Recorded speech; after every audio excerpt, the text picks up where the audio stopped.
भरपेट रोटी खा लेना ही जीवन नहीं है। शहरी स्लम में जीवन नरक है। और कुछ लोगों को लग रहा था मैं अपने लिए रो रहा हूँ सर, पक्का मैं अपने लिए नहीं रो रहा था। अपनी मसले का हल निकाल लेंगे, जिंदगी जैसे चाहेगी। कहाँ रहते हो तुम? कौन सा घर है? ये ना सर, यहाँ सोते पापा और मैं। ये सर, ये बिस्तर है सर, यहीं सो रहे हो? हाँ, यहाँ सोते हैं। ये पंखा है सर। तुम्हारी फाइलों में हमारे गांव का मौसम गुलाबी है, मगर ये आंकड़े झूठे हैं और ये दावा किताबी है। வணக்கம். 4 நாட்களுக்கு முன்பு டெல்லியை சார்ந்த முகமது இர்ஃபானுடைய கதையை நான் உங்களுக்கு எடுத்து காட்டினேன். அந்த நபர் பேசியதை நீங்கள் சற்று முன் கேட்டீர்கள். எந்த அளவில் அவருடைய வாழ்க்கை இருந்தது, அவருடைய வலி வேதனை இருந்தது என்று. ஏழையாக இருந்தால் கூட இந்த நாட்டு கிக் ஒர்க்கர்ஸ்களை பற்றி, இந்த நாட்டு லேபர்ஸ்களை பற்றி அவருடைய ஆதங்கம், அவருடைய கண்ணீர் வழியாக வெளிவந்தது. உங்களில் ஏராளமான நபர்கள் தொலைபேசியில் எங்களுக்கு தொடர்பு கொண்டு அவருடைய விலாசத்தை கேட்டீர்கள். அவருக்கு எப்படியாவது நாங்கள் உதவ வேண்டும் என்கிற அந்த துடிப்பை நான் புரிந்து கொண்டேன். ஒரு சில நபர்கள் வெளிநாட்டில் இருந்தெல்லாம் ஃபோன் பண்ணி அந்த பையனுக்கு நாங்கள் வேலையெல்லாம் போட்டு கொடுக்குறோம் என்கிற அந்த விஷயமெல்லாம் வந்தது. ஆனால் இன்னைக்கு அதே முகமது இர்ஃபானுடைய வீட்டுக்கு நான் உங்களை அழைத்து செல்ல பார்க்கிறேன்.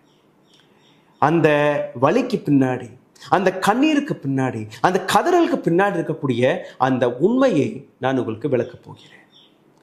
அதே ரஜத் பாண்டே, லல்லன் டாப்பின் பத்திரிகையாளர், முகமது இர்ஃபானுடைய வீட்டுக்கு சென்றார். அதற்கான காட்சிகளை தான் இந்த வீடியோவின் தொடக்கத்தில் ப்ரோமோவாக நீங்க பார்த்திருப்பீர்கள். முகமது இர்ஃபான் அவருடைய வாழ்க்கையை அவர் முன்வைக்கவில்லை, அதில் ஒரு பகுதி மட்டும்தான். ஆனால் ஜே காலனி என்கிற இந்த இடத்தில் இருக்கக்கூடிய மற்ற விஷயங்களை எந்த அளவில் முகமது இர்ஃபான் வெளிக்காட்டியிருக்கிறார், காஞ்சா போதை பழக்கம் எந்த அளவில் ஏழைகளுடைய வாழ்க்கையை நாசமாக்கி கொண்டிருக்கிறது என்கிற அந்த கதையை இதற்கு மேல் நீங்க பார்க்க போறீர்கள். நான் இந்த முறை குறைவாக பேச போகிறேன். அனைத்துமே முகமது இர்ஃபான் மற்றும் ரஜத் பாண்டே வழியாக நீங்க பாருங்க. उस दिन बहुत सारे लोगों को लग रहा होगा इरफान की बड़ी विचलित कहानी है, बड़ा रो रहा है, लेकिन सर देश की श्रमिकों की दुर्दशा देख के रो रहा हूँ सर. முகமது இர்ஃபான் கூறியது என்ன? போன முறை பல நபர்கள் ஒரு விசித்திரமான நபராக இருக்கிறானே, இவருடைய வாழ்க்கை எப்படி இருக்கும் என்று நினைத்திருப்பீர்கள். என்னுடைய கண்ணீரை நீங்க பார்த்து தப்பு கணக்குகளை போட்டிருப்பீர்கள். ஆனால் அன்னைக்கு நான் அழுதது எனக்காக கிடையாது. இந்த சமுதாயத்தில் இருக்கக்கூடிய உண்மையான வழியை, எங்களுடைய வாழ்க்கையை நினைத்து, என் போன்ற எத்தனையோ இளைஞர்களை நினைத்து தான் அன்னைக்கு நான் கண்ணீரை விட்டேன் என்கிற அந்த விஷயத்திலிருந்து அவர் தொடங்குகிறார். முகமது இர்ஃபான் இன்னைக்கு மிக முக்கியமான விஷயத்தை எடுத்து வைத்திருக்கிறார். தன்னுடைய வீட்டுக்கு ரஜத் பாண்டேவை அழைக்கும் போது அவர் கூறிய அந்த வார்த்தைகளை நீங்க கேட்க வேண்டும். கேளுங்கள். इस देश को हमने नहीं मेरे दोस्त, इस देश के पढ़े लिखे नौकरशाहों ने, इस देश के राजनेताओं ने और बड़े कारोबारियों ने लूटा है. हमें गाली बकने से कुछ नहीं होगा, कोई मसला हल नहीं होगा. हम तो लड़ ही रहे हैं, संघर्ष पे पथ पे चल ही रहे हैं. இது மட்டுமல்ல, அவர் வசிக்கக்கூடிய இடத்தில் எந்த அளவில் போதை பழக்கம் வேர் கொண்டு விட்டது, எந்த அளவில் அங்கு இருக்கக்கூடிய பெண்கள் கதறிக்கொண்டிருக்கிறார்கள், எந்த அளவில் அவர்களுடைய வருமானம் இருக்கிறது. டெல்லியின், அதாவது இந்த நாட்டு தலைநகரம் டெல்லியின் ஒரு மிக முக்கியமான பகுதியோடைய காட்சிகளை தான் இன்னைக்கு நீங்க பார்த்து வருகிறீர்கள். எந்த அளவில் நரேந்திர மோடியின் டெவலப்மெண்ட் மாடல் இருந்திருக்கிறது, எந்த அளவில் கடந்த 75 ஆண்டுகள் ஆன பின்பு கூட இன்னைக்கும் இந்த நாட்டு தலைநகரம் இப்படித்தான் இருக்கிறதா என்கிற அந்த உண்மையான முகத்தை நான் உங்களுக்கு எடுத்து காட்டப் போகிறேன். இது டெல்லியோடைய கதை மட்டுமல்ல, இதே போன்ற ஸ்லம் பகுதிகள் தமிழ்நாட்டிலும் இருக்கிறது, மற்ற இடங்களிலும் இருக்கிறது. இங்க இருக்கக்கூடிய ஆழமான வேர்களை கொண்ட அந்த போதை பழக்கம் ஒட்டுமொத்த இந்திய இளைஞர்களை எப்படி நசுக்கி கொன்று கொண்டிருக்கிறது என்கிற அந்த விஷயத்தை இந்த பதிவில் நீங்க பார்க்க வேண்டும். बहुत बड़े स्तर पे सलम में नशा है सर. के मोहल्ले में पीते हैं लोग स्मैक? हाँ, घर के बर्तन बेच देते हैं अंकल. भाई यहाँ पे स्मैक बंद हो जाते तो ये कॉलोनी सुधर जाए. पी रखा है? हाँ, पी रखा है. तो आप डेली पीते हैं? हाँ, रोज. ये स्मैक पीते हैं, आपको पता है इसके बारे में? सब पता है, सबको पता है. यहाँ पे सब ये पीते भी हैं, चोरियां भी करते हैं.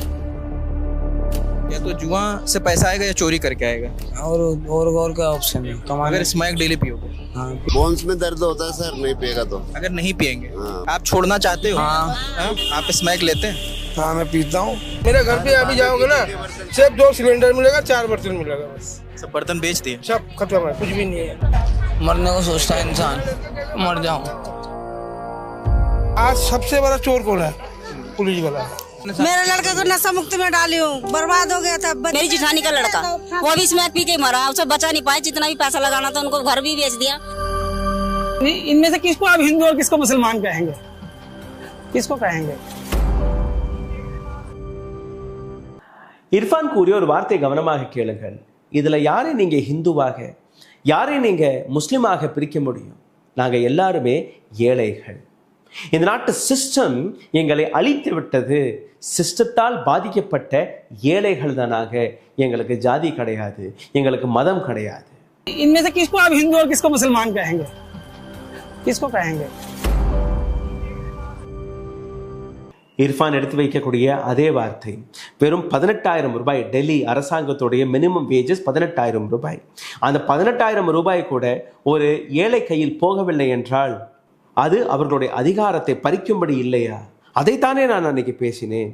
देश में जो श्रमिक आबादी है ना सर, जैसे दिल्ली सरकार, भारत सरकार के 18,000 रुपए की स्केल है, तो वो एक मुद्दा है कि उसे मिलने चाहिए 18,000 रुपए। अगर उसमें भी कटौती हो और शोषण हो तो ये गलती है ना सर, वो एक बात थी सर. நேற்று ஏகாதசியாக இருந்தது, மொஹர்ரமும் இருந்தது. எங்க காலனியில மொஹர்ரமும் கொண்டாடப்பட்டது, ஏகாதசியும் கொண்டாடப்பட்டது. என்னுடைய தகப்பனாருடைய பிஸ்னஸ் இந்த ஐஸ் விற்கக்கூடிய பிஸ்னஸ். அதற்கு 2 மதத்தை சார்ந்த நபர்களுமே ஐஸ் கட்டிகளை வாங்கி சென்றார்கள். இதுதான் எங்களுடைய வாழ்க்கை. अब एकादशी थी कल, आज मुहर्रम था, मिली जुली आबादी रहती है कॉलोनी में, तो बर्फ की डिमांड ज्यादा थी। और हमारे यहाँ जैसे मुर्गे मच्छी वाले भी ले जाते हैं, तो रात को आएंगे वो, अगर उनको नहीं मिलेंगे तो वो दिक्कत करेंगे, तो अभी इसलिए रोक दी कुछ लिया कि थोड़ी सी बचा लिया, थोड़ी सी बचा ली। जी सर. ரஜத் இர்ஃபானிடம் கேட்ட ஒரு கேள்வி, உன்னோட வீடு எங்க? பின்னாடி ஒரு கட்டடத்தை காட்டுறாரு. இதுதான் எங்களுடைய வீடு. மேலே ரூஃப் கிடையாது, ஒரு ஷீட்டை போட்டு உள்ள ஃபேன் இருக்கு. இர்ஃபானுடைய வீட்டை இதற்கு மேல் என்னால் எடுத்துக்காட்ட முடியாது. நீங்களே உங்களுடைய கண்களால் பாருங்கள் அவர் எந்த நிலையில் தன்னுடைய வாழ்க்கையை நடத்தி வருகிறார் என்று. कहाँ रहते हो तुम? कौन सा घर है ये ना सर, ये? तुम्हारा घर है? नहीं सर, ये ना कॉलोनी जब आई थी ना, यही सब लोग घर से बड़ा है, जीविका है सर. हम देख सकते हैं अंदर? अंदर जाएंगे सर. हाँ देख लेते हैं. किधर से एंट्री है? ये अंदर क्या करेंगे सर? जिंदा है तो जिंदगी की जीत पे यकीन कर, जिंदा है तो जिंदगी की जीत पे यकीन कर, और कहीं है सुरग तो उतार ला जमीन पर. ये गम के 4 दिन, ये सितम के 4 दिन, गुजर ही जाएंगे, गुजर गए 1000 दिन, तो जिंदा है तो जिंदगी की जीत पे यकीन कर. இவர் கூறிய அந்த வார்த்தை, ஜிந்தா ஹே தோ ஜிந்தகி பே யகீன் கர். உயிருடன் இருக்கிறீர்கள்னா அந்த உயிர் மீது நீங்க நம்பிக்கையை வைத்துக் கொள்ளுங்கள். முகமது இர்ஃபானுடைய ஒவ்வொரு வார்த்தையும் நீங்க கேட்டீர்கள்னா எந்த அளவில் ஒரு படிக்காத நபர் தன்னுடைய வாழ்க்கையை நடத்துவதற்காக அந்த இடத்துல நீங்க பார்த்தீர்கள்னா, இங்கே தான் எங்களுடைய அப்பா ஐஸ் வண்டி போட்டிருக்காரு, நானும் ஒரு தள்ளுவண்டி கடை இங்கே தான் போட்டிருக்கேன், இந்த வீடு இந்த பகுதி இங்கே நானும் என்னுடைய அப்பாவும் வசித்து வருகிறேன். என்னோட அம்மா 2 தங்கைகளை வைத்து இன்னொரு பக்கம் இன்னொரு குடிசை இருக்கு, அங்கே அவர்கள் வசித்து வருகிறார்கள். இந்த வீடு எனக்கு ரொம்ப முக்கியம். காரணம் இதுதான் எனக்கு சோறு போடுது. நீங்கள் வரப்போகிறீங்கன்னு தெரிஞ்ச உடனே ஒரு 70-80 ரூபா கொடுத்து இத்தர்னா பர்ஃப்யூம் அதை வாங்கிட்டு வந்தேன். அப்படியே தரையிலலாம் கொட்டிட்டேன். ஏன்னா எங்களுடைய துர்நாற்றம் உங்களோட வரக்கூடாது இல்லை, நீங்கள் அன்கம்ஃபர்டபுள் ஆக்கி விடுவீங்களே, அதனால இந்த விஷயத்தை செஞ்சேன். நீங்கள் கம்ஃபர்டபுளாக இருக்கணும். கொஞ்சம் சங்கோச்சப்பட்டு உள்ளே கூட்டிகிட்டு போகும்போது அந்த வீட்டை பார்க்கும்போது என்னுடைய கண்களில் கண்ணீர் வந்தது. நிச்சயமாக இது போன்ற இன்னும் லட்சக்கணக்கான கோடிக்கணக்கான மக்கள் இந்தியாவில் இதே வாழ்க்கையை வாழ்ந்து வருகிறார்கள். இது ஒரு இர்ஃபானுடைய கதை கிடையாது, इरफान போன்ற பல லட்சம் இளைஞர்களுடைய கதையாக இருக்கிறது. பாருங்கள். नहीं रहते अभी कहाँ हो? यहीं वो बिस्तर लगा हुआ है सर, वहाँ पे यहीं सोते हो? यहाँ सोते हैं पापा और मैं, और एक घर से ब्लॉक में ना, तो मम्मी और बहनें वहाँ सो जाती हैं। और ये उस घर से भी ज्यादा अहमियत रखता है मेरी जिंदगी में सर, इसलिए ना क्योंकि यहाँ पापा बर्फ बेचते हैं और मैं भी काम करता है, रेडी लगा था, रेडी बंद है। देख सकते हैं, हम देखना चाहते हैं।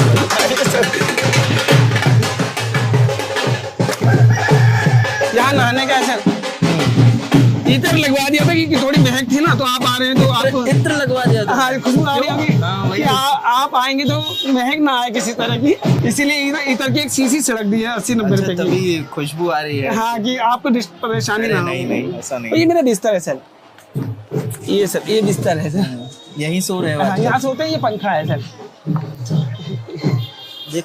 हाँ, ये पंखा है सर।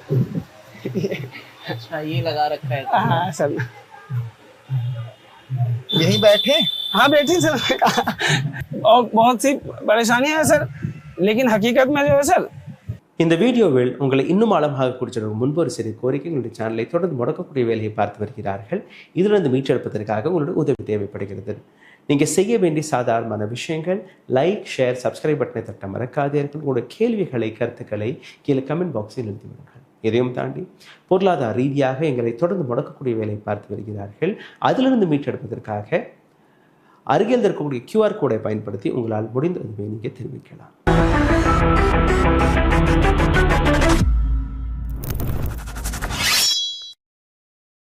இர்ஃபான் தனக்காக பேசவில்லை.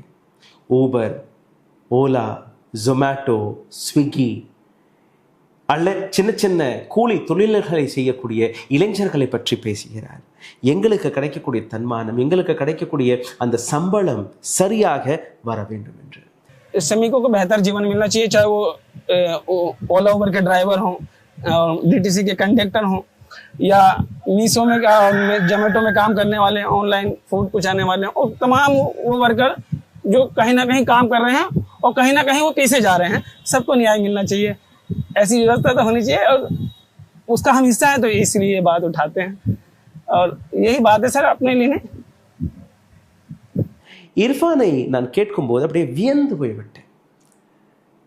எந்த அளவில் கவிதைகளை, எந்த அளவில் ஷாயரிகளை, நகம்களை இந்த இளைஞர் யூடியூபை வைத்து, கூகுளை வைத்து கற்றுக்கொண்டிருக்கிறார் என்று இவர் பேசிய ஒரு கவிதையை நான் உங்களுக்கு முன்பு எடுத்து வைக்கிறேன். ரொம்பவே அழகான அந்த கவிதை. அவர் பேசுறதை நீங்கள் கேட்டீர்கள். அடுத்தடுத்து நான் அவர் பேசுறது எல்லாத்தையும் உங்களுக்கு நான் முன்னாடி எடுத்து காட்டப் போகிறேன். जिंदा है तो जिंदगी की जीत पर यकीन कर, कहीं है सुर तो उतार ला जमीन पर. ये गम के 4 दिन हैं, सीमित 4 दिन हैं, गुजर ही जाएंगे, गुजर गए 1000 दिन. तो जिंदा है तो जिंदगी की जीत पर यकीन कर. நீ உயிருடன் இருக்கிற, அந்த உயிருடன் இருக்கும்போதே உன்னுடைய வாழ்க்கையை வென்றுவிட்ட ஏதோ ஒரு இடத்துல சங்கீதம் பாடுவதாக இருந்தால் அந்த சங்கீதத்தை கொண்டு வா. 4 நாள் 8 நாள் ஆகும், 8 நாள் 16 நாட்கள் ஆகும். இன்னைக்கு 1000 நாட்களை நீ கடந்து வந்து விட்ட. உயிருடன் இருக்கும் வரை அந்த உயிரின் மீது, அந்த வாழ்க்கையின் மீது நம்பிக்கையை வைத்துக்கொள். जिंदा है तो जिंदगी की जीत पे यकीन कर, जिंदा है तो जिंदगी की जीत पे यकीन कर, और कहीं है सुरग तो उतार ला जमीन पर. ये गम के 4 दिन, ये सितम के 4 दिन, गुजर ही जाएंगे, गुजर गए 1000 दिन. तो जिंदा है तो जिंदगी की जीत पे यकीन कर. இது இர்ஃபானுடைய வார்த்தை. இது மட்டுமல்ல, இர்ஃபான் இந்த 2 நிமிஷத்தில் எந்த அளவில் கவிதைகளை அடக்கி இருக்கிறார் என்று கேளுங்கள். जिंदा है तो जिंदगी की जीत पे यकीन कर, जिंदा है तो जिंदगी की जीत पे यकीन कर, और कहीं है सुरग तो उतार ला जमीन पर. ये गम के 4 दिन, ये सितम के 4 दिन, गुजर ही जाएंगे, गुजर गए 1000 दिन. तो जिंदा है तो जिंदगी की जीत पे यकीन कर. बस सर इन्हीं बातों के साथ आगे बढ़ते हैं. लिखी है लाइन? सर नाम उतर रहा है सर, बहुत शिलेश कुमार शायद, शिलेश कुमार है. शिलेश कहाँ पढ़ी तुमने? ये मैंने यूट्यूब पे देखी थी सर. ऐसे यूट्यूब पे सुन के याद कर ली? हाँ, ऐसी पूरी लाइन भी है, अच्छी है. और सर मैं एक बात बताऊँ आपको. उस दिन मैंने आपको कविता का बोला था, उसका छोटी सी लाइन ही सुना दूं, आप बोलेंगे शायर को शायर वाली कविता, कि भारत की नींव है कविताएं, सत हमारी बातों में, कलम हमारी तीखी और साहित्य हमारे हाथों में. तो सोच समझ कर राम गाओ तुम, ये बस एक आर्टिस्ट का नारा नहीं, जब तक राम हृदय में नहीं, तुमने राम पुकारा नहीं. ये कविता मुझे पूरी आती है. यूट्यूब से देख के याद करिए। हाँ, आप यूट्यूब से देख के वो शायर को शायर की ये कविता, आज की व्यवस्था में सीधा तनसा सीधा। तो मैंने बोला ये कविता बहुत अच्छी है। और रामधारी सिंह दिनकर जी की बहुत सारी रचनाओं को मैंने पढ़ा और दिमाग में हमेशा रहती भी नहीं है। दृको तो दृश्य अकांड देख, मुझ में सारा ब्रह्मांड देख, चर अचर जीव जंचर असन नसन मनुष्य सुरजीत अमर, सतकोटि सूर्य सतकोटि चंद्र सतकोटि सरित्सर सिंधु मन, सतकोटि विष्णु ब्रह्मा में, सतकोटि जिष्णु जलपति धनेश, सतकोटि रुद्र सतकोटि काल, सतकोटि धनुधर लोकपाल, जंजीर बढ़ाकर साधिने हाँ दुर्योधन बालिने। ये रामधारी रश्मि रति रामधारी सिंह दिनकर जी की है।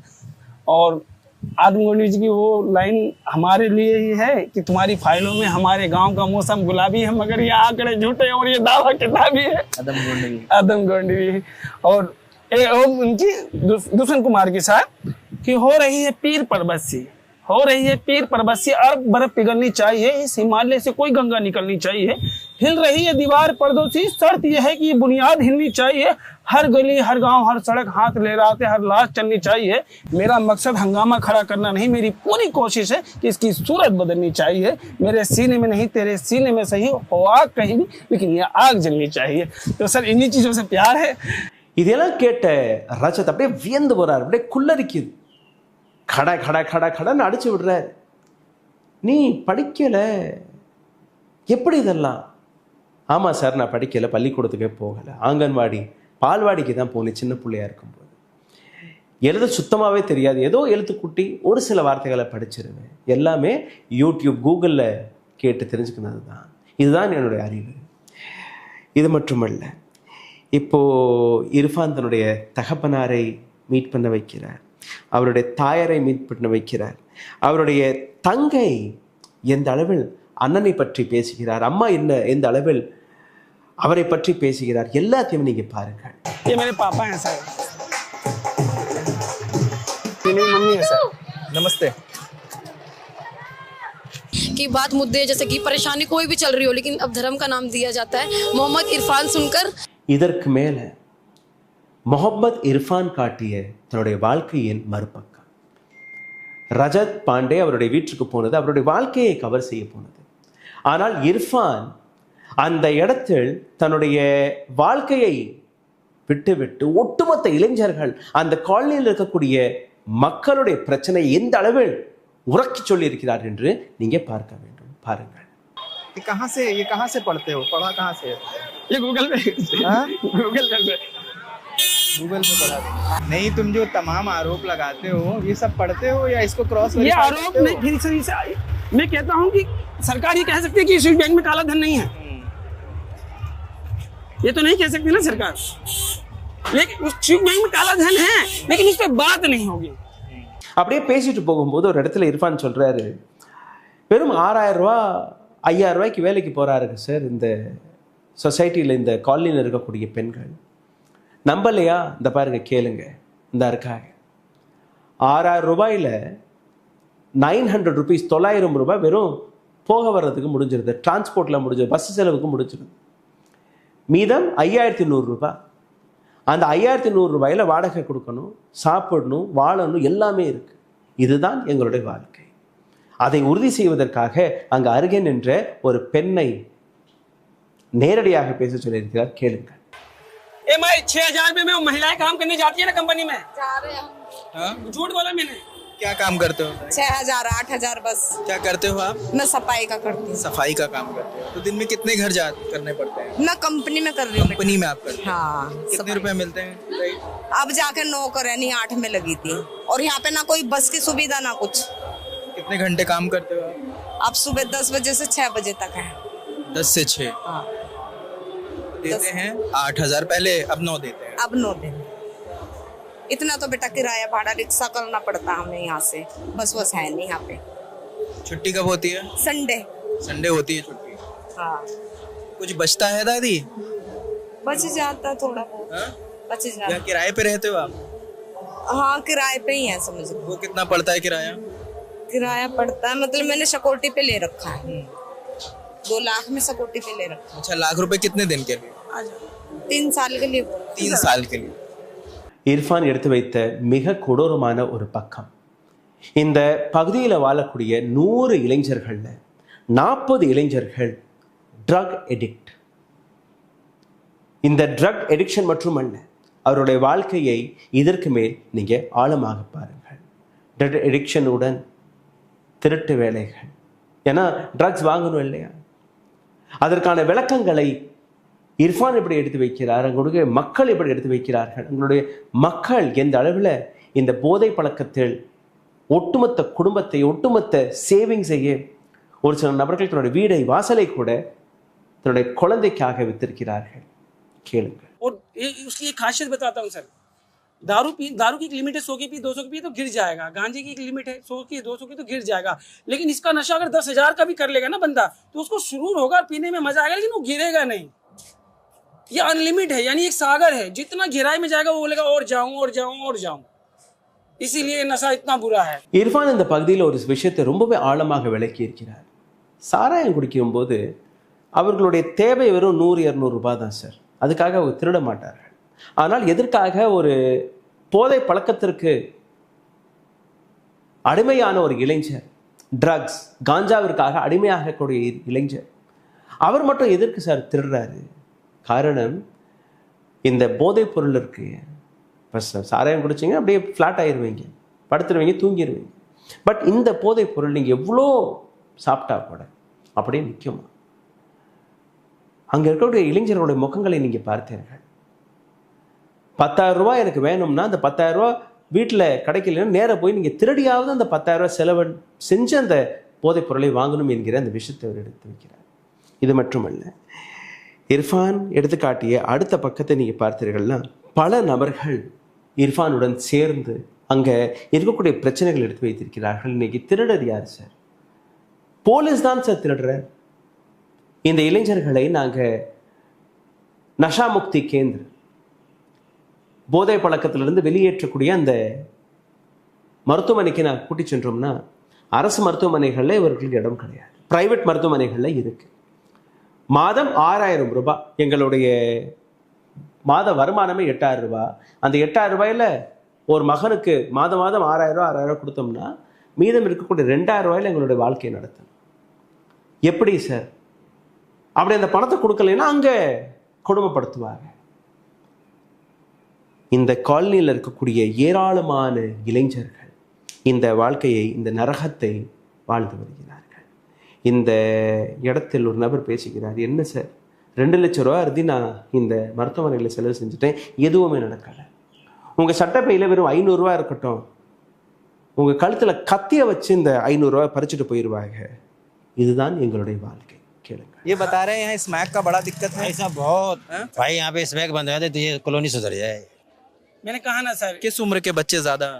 इस टाइम तो 14, 15, 13 साल के बच्चे क्या कहते हैं ज्यादा इसमें, 22 साल का सबके घर बर्बाद नहीं है। तो जिसकी मैंने ना अपने नार में जब हिवास गया मेंटल हॉस्पिटल, तो वहाँ पे हेल्पलाइन नंबर थी, तो मैंने उनको 2 कंप्लेंट करी सर, मैंने 2 कंप्लेंट करी और उन कंप्लेंट पे उन्होंने कार्रवाई भी करी। लेकिन सब पता है सिस्टम बड़ा लाचार है सर, ये पैसा ना बड़े सिस्टम सबसे बड़ा दिक्कत है सिस्टम। अभी अगर बीट अफसर को आप बुलाएंगे ना तो अपनी टोपी और बेल्ट संभालेगा, इतना कप कपा नहीं लगेगा। लेकिन हमारे सामने ना वो अभिमानी 10 साल का हो जाता है, ले जाएगा घसीट के 4 चांटे मारेगा, वो मुकदमा करेगा। यहाँ चोरियां रोज होती है, रोज चोरियां होती है यहाँ पे रोज।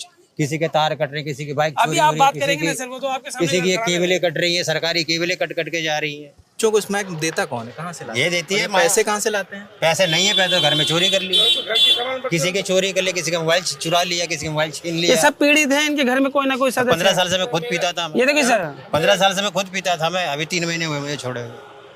मेरा घर तो और बर्बाद है, मेरा घर तो और बर्बाद है। उनके भी लड़के ही बर्बाद है। आपके बच्चे भी पीते हैं? हाँ, सब बर्बाद है हमारे घर। आपको पता है इसके बारे में? बिल्कुल पता क्यों नहीं। और ये समस्या ही इसकी नहीं है, उड़ता पंजाब से लेके गली गली भारत की गलियों में चला गया उड़ता पंजाब। वो उड़ते पंजाब वाली बात नहीं है, ये भारत की गलियों में चला गया है सर।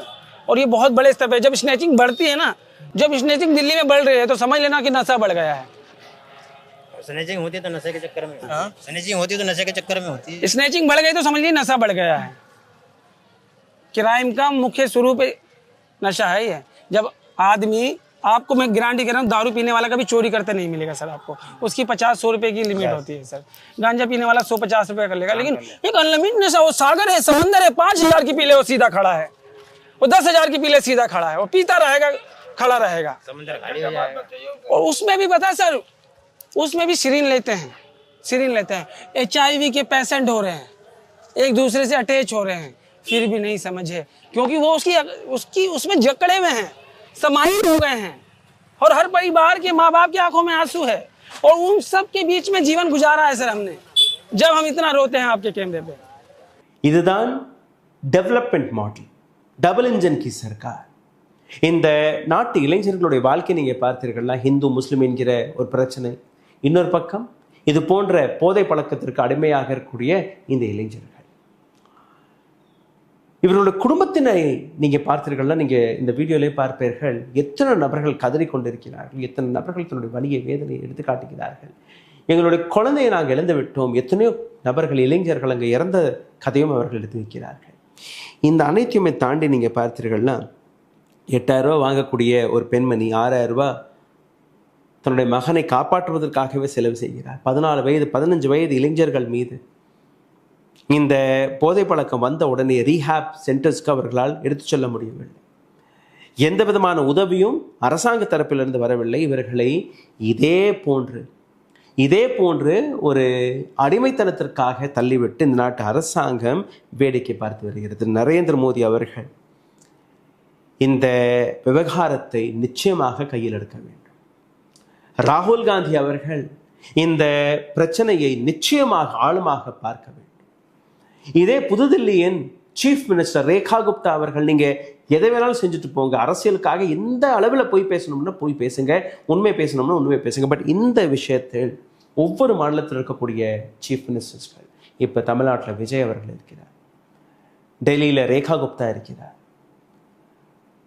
ஒவ்வொரு மாநிலத்தில் இருக்கக்கூடிய சீஃப் மினிஸ்டர்ஸ்கள் இது போன்ற ஸ்லம்களுக்கு போய், ஏன்னா பணக்கார பகுதிகளில் இந்த மாதிரி போதையெல்லாம் நீங்கள் விற்க முடியாது, ஏன்னா அவர்களுடைய வாழ்க்கை அழிந்து போகும் இல்லையா, அதனால் அங்கே விற்க விட மாட்டார்கள். அப்படி தப்பி தவறி நீங்கள் வித்துட்டீங்கன்னா உடனடியாக போலீஸ் வரும், அங்கே கைது நடவடிக்கைகள் நடக்கும், அந்த நபர் அங்கே விற்க முடியாது. ஆனால் எதற்காக இது போன்ற ஸ்லம் பகுதிகளில் இந்த போதை ஆசாமிகள் இருக்கிறார்கள், போன்ற வியாபாரிகள் இருக்கிறார்கள், எத்தனை நாட்கள் பிடிக்கும் இவர்களை கண்ட்ரோல் செய்வதற்காக?